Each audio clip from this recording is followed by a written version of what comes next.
Her lips changed color before anyone noticed. Not blue, not yet. A faint lavender tint at the edges, the kind that could be mistaken for cold air or a juice stain. But the Bernese Mountain Dog named Hugo saw it before the color deepened, before the hives started, before anyone in the kitchen understood what was already happening inside the body of a 20-month-old girl. Rachel Osmond was a pediatric dietitian. She had introduced allergens to Mia systematically, following every clinical guideline. Tree nuts were cleared at 14 months, peanuts at 16. Mia had eaten almond butter on toast without incident 3 separate times. What Rachel didn't know, what no parent could have known, was that the batch of crackers she'd opened that morning had been manufactured on a shared line with Cashews. The trace was invisible. The label said may contain. Rachel had read it. She'd assessed the risk the way she'd been trained to. She was wrong. Hugo noticed first. He had been lying under the kitchen table half asleep when Mia reached for the second cracker. He stood up, not slowly, a sharp, sudden rise that knocked his water bowl sideways. He pushed his body between Mia's high chair and the table and pressed his nose against her hand. Rachel pulled him back. Hugo down. He pushed harder, his broad head shoving against Mia's forearm, knocking the cracker to the floor. Rachel grabbed his collar and dragged him toward the living room. "What has gotten into you?" Hugo pulled free. He was back at the high chair in 3 strides, standing on his hind legs with his front paws on the tray, his nose inches from Mia's face. He was sniffing, short, rapid inhalations aimed directly at her mouth and chin. Rachel's training told her this was resource guarding. Possessive behavior triggered by food proximity. She'd seen it in client consultations.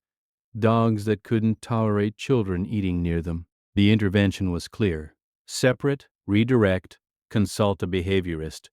She locked Hugo in the laundry room. He barked. Not the casual alert bark she was used to.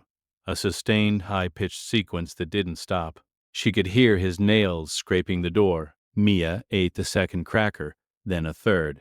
Rachel wiped her hands and lifted her from the chair. That's when she saw the lips. The lavender had deepened. A raised patch of hives was spreading along Mia's jawline, moving toward her ears. Mia's breathing had shifted, not labored but shorter, faster. The kind of change a dietitian would measure but a parent might miss. Rachel didn't miss it. Her training activated like a switch. She grabbed the EpiPen from the kitchen drawer. She kept one in every room and administered it into Mia's outer thigh before her own breathing caught up. She called 911. She held Mia against her chest and counted breaths. In the laundry room, Hugo had stopped barking. He was silent now, pressing his weight against the door. The paramedics arrived in 9 minutes. Mia's oxygen saturation had dipped to 91%. The epinephrine had caught the reaction before the airway narrowed beyond recovery, but the allergist at the hospital later explained what would have happened without it. Cashew anaphylaxis in a child this age progresses fast.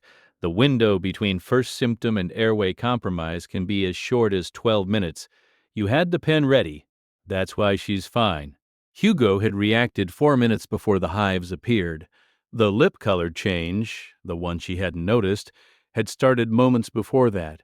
Hugo had detected the histamine cascade through scent before any visible symptom existed. He hadn't been resource guarding. He had been trying to stop Mia from eating something that was already triggering a reaction inside her body. Rachel drove home at 11 that night. She opened the laundry room door. Hugo walked out slowly, his head low, the posture of a dog who had been punished and didn't understand why. She sat on the kitchen floor. Hugo stood in front of her, still uncertain.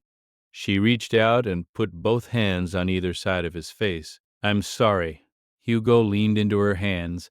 His tail didn't wag, his body exhaled. He walked to the hallway and lay down outside Mia's bedroom door.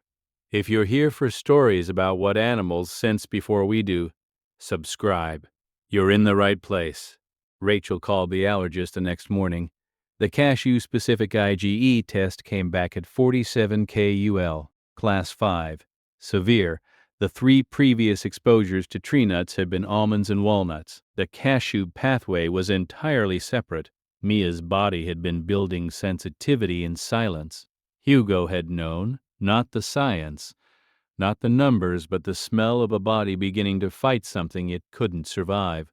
Has your pet ever tried to stop you from doing something and you didn't understand why until later? These stories need to be told. Leave yours in the comments. 2 weeks later, Rachel reorganized the pantry.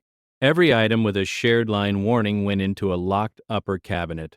She put a small framed photo on the kitchen windowsill. Mia and Hugo on the back porch, his chin resting on her lap. She never locked the laundry room door again. Every protector deserves to be believed.